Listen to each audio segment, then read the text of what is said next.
Good evening. We are considering our relationship with God and with the authorities.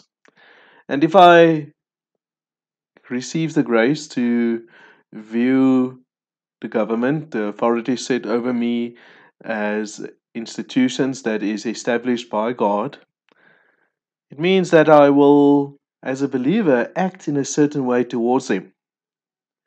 Romans 13, verses 1 to 7, Paul writes, "Everyone must submit himself to the governing authorities, for there is no authority except that which God has established.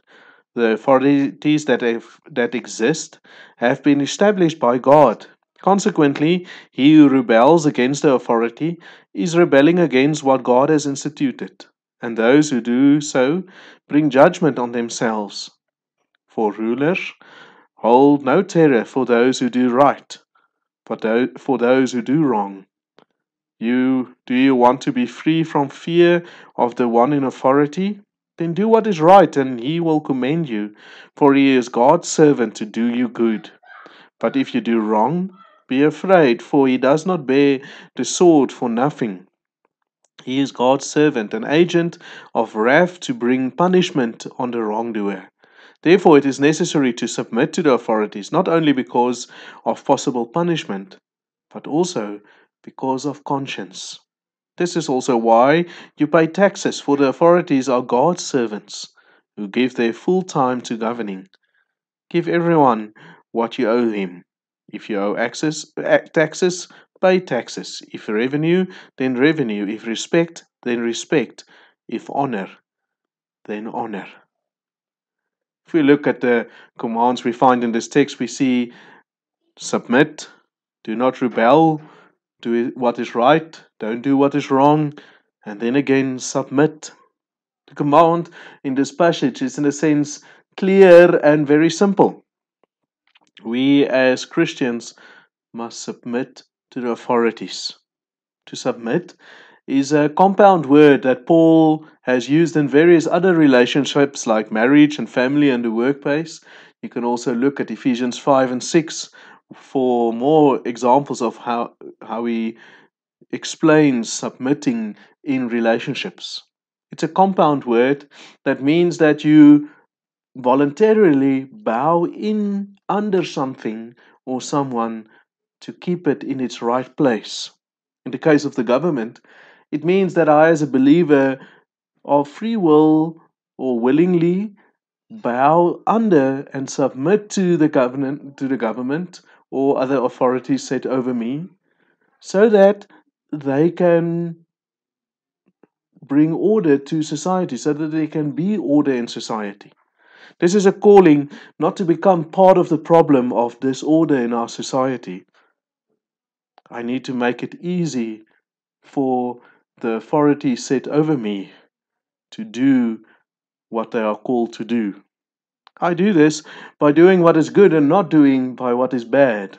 And my definition of good and bad I find in my relationship with God as He teaches it to me in His Word. And of course, the authorities have responsibilities also to God and to people. And as Christians, we should testify, witness to them about these responsibilities. Where the government fails to honor these responsibilities, where they expect us to go against the will of God, where they forbid us to honor God as God, then of course we can't remain silent. However, the fact that the authorities are doing senseless things, in my opinion, or making things difficult for my personal way of doing or inconvenient for my personal preferences, does not take away my responsibility towards them. I must shape my relationship with the government in view of my relationship with my Heavenly Father. It's before God that I must figure out my responsibility towards the government, irrespective of their behavior towards me. Like everything in life, whether I eat or drink, my relationship with the government or the authority that is set over me directly affects my relationship with God, the King of everything. Our calling, therefore, especially in the difficult times that we are living in which it is definitely not easy to make decisions and to govern and to rule, is that we should make it easy for the government to do their work. It shouldn't be necessary to deploy the police or the military in a Christian community. Also, consider how my submitting to the government or to authorities also has effect on the way that I speak about the authorities,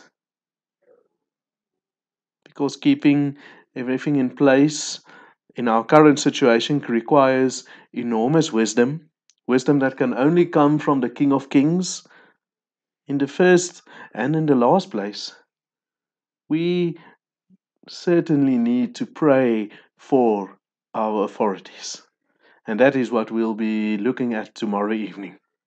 For tonight, remember, our calling is to make it easy for the government to do what they need to do in these difficult times that we are experiencing. Good evening.